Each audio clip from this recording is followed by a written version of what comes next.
Hey everybody, welcome to another edition of Voice of the Voices. I'm Ansel Young, and today I have with me Terri Doty. How are you doing today, Terri? I'm doing good. How are you? Pretty good. I just need to learn to say your name correctly. For some reason, the whole weekend I've been getting it right, but then today it's... I usually don't even correct people. Like, Dottie. Okay, so we have a few questions here for you. Okay. What is it like working in industry today? It's okay. Next question.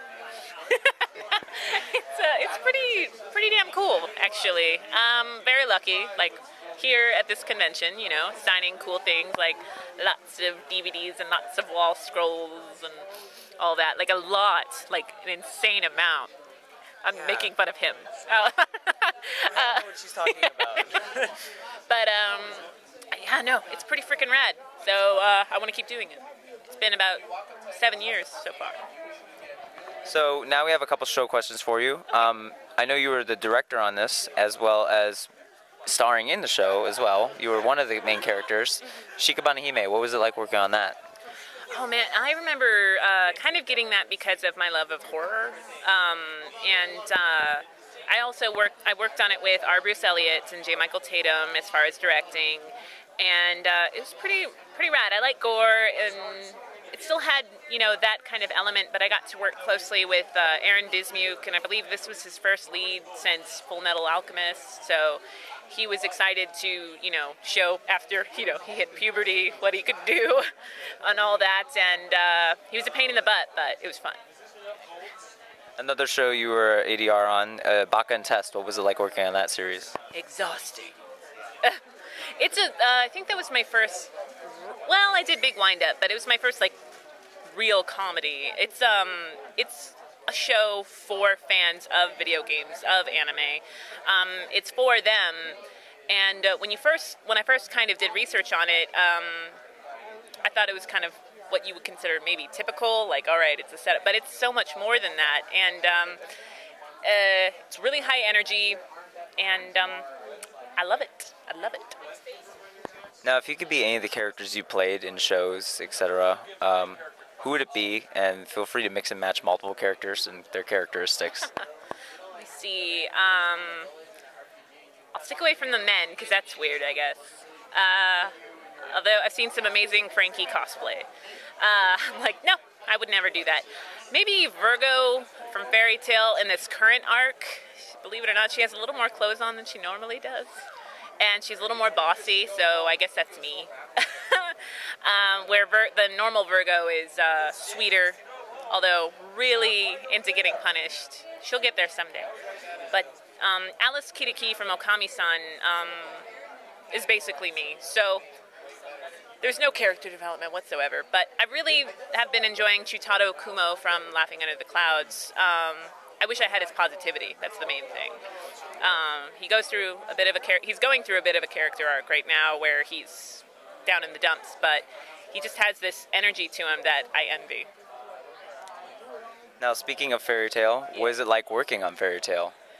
Pretty, you know, I was recording it not too long ago, and I can't believe it's been over 4 years now since we started the show. You know, we're in the hundreds now. And people clearly connect with the show. I was recording not too long ago. When I was recording, a tour group came in, and this girl, like, didn't know who I was recording. And then she saw Virgo and lost her mind. Like, I had no idea. But it's pretty great. I'm a big fan of the show. I'm a little behind. I think all I've seen is up to part 10, but it's cool. I'm waiting for some really big reveals in these new arcs right now, and yeah, I'm a fan, and I'm a fan of people being a fan of it. Now, what is it like working on Muv-Luv Alternative?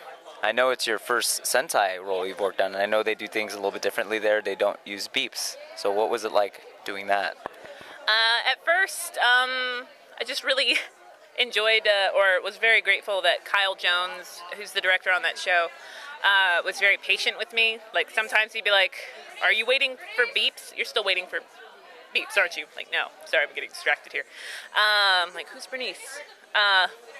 But it's a different vibe there. Everybody was very welcoming, which can be, you know, maybe not that great sometimes when you go to different studios, but the Houston people have been nothing but supportive of, we're all contract employees, and the show itself.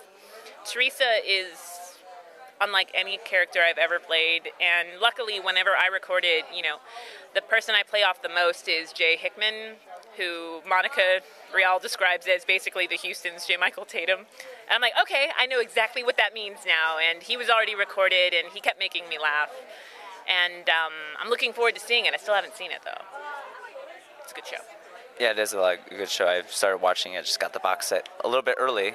If you ordered from Right Stuff, you guys usually get your stuff almost a month in advance, which is pretty awesome. Okay, so now that we talked about the shows, is there anything that you've recently worked on or that you are currently working on that you're able to talk about? Because we know there's a non-disclosures you can't talk about.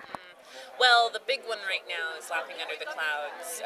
Funimation's doing this really awesome thing with broadcast dubs for Laughing Under the Clouds and for the second season of Psychopaths. And we just today, episode 9 came out on Funimation.com.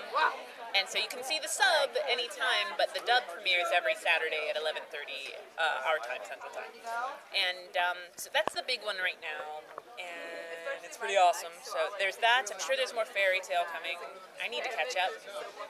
And yes, there are other things. But of course, we talked about Mud Love, which doesn't technically, officially come out till January 20th. Yeah. So there are those, and there's more in the works right now. Awesome. Now, for any fans that would like to follow you on Facebook or Twitter or any other social media networks, would you like to share those? Sure. You, on Facebook, Rick Cole and Gene Levy manage a really cool page called the Terri Doty Appreciation Society, which is really funny. And so you should check that out. It's very obvious that a man from England came up with that name. So I love it. The Terri Doty Appreciation Society. And on Twitter, you can follow me you can search my name or at @tdotally, which, check it out. And let me see, what else? I'm also on Tumblr, @tdotally. And yeah, I love questions. I love getting questions from fans, especially about the industry, or just my other fan favorite things like Doctor Who, Supernatural, all that. Yeah, follow me, find me. Awesome. Well, thanks for joining us today, Terri. It was a pleasure. I'm Ansel. She's Terri. We'll see you next time. Yeah.